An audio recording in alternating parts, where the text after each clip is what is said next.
وَفِرْعَوْنَ ذِي الْأَوْتَادِ، فرعون میخوں والا۔ اس سے قرآن نے فرعون کو یاد کیا ہے اس لفظ سے کہ وہ کیل گاڑتا تھا، جو بات نہ مانتا چاروں ہاتھ پاؤں کے اندر کیل گاڑ دیتا،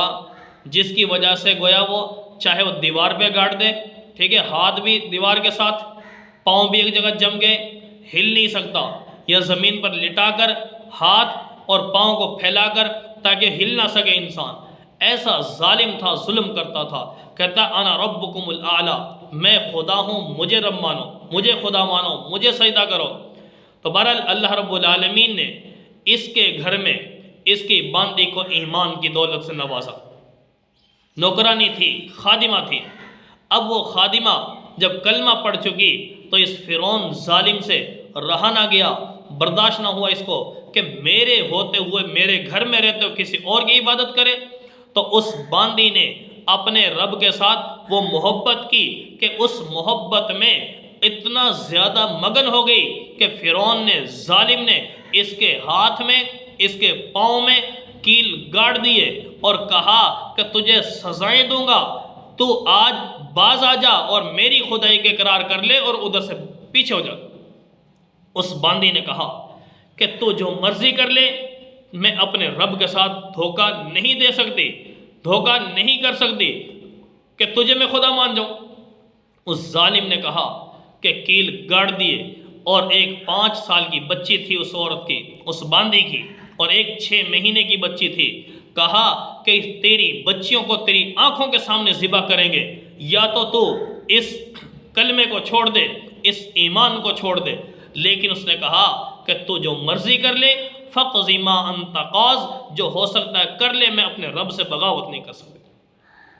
ایمان جب مضبوط ہو جائے تو کچھ بھی ہو جائے، انسان ہل نہیں سکتا اپنے ایمان سے۔ تو اس باندی کے سامنے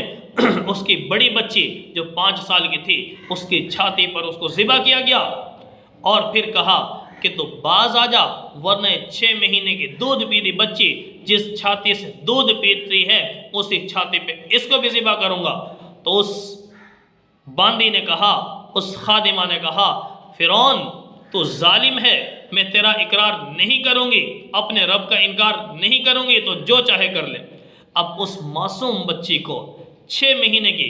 دودھ پیتی بچی کو جب اس ماں کی چھاتی پر لٹا کر ذبح کیا جانے لگا، وہ معصوم بچی کو اللہ نے زبان دی،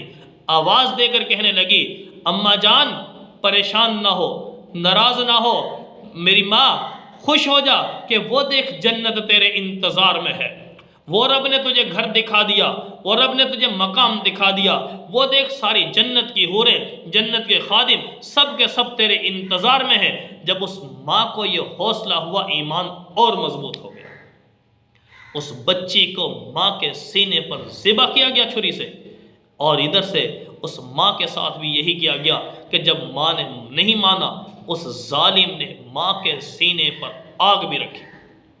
تڑپا تڑپا کے اس کو مارا، ٹھیک ہے، اور کہنے لگا اگر نہیں باز آئے گی 2 مہینے تک تیرے ساتھ یہ حشر کروں گا۔ اس نے کہا تو 2 مہینے کے بجائے 70 مہینے بھی کر لے، تب بھی میں اس سے باز آنے والی نہیں ہوں۔ تو اسے میرے بھائیو دوستو، آج ہم بھی اپنے رب کے ساتھ وہ وفا کریں،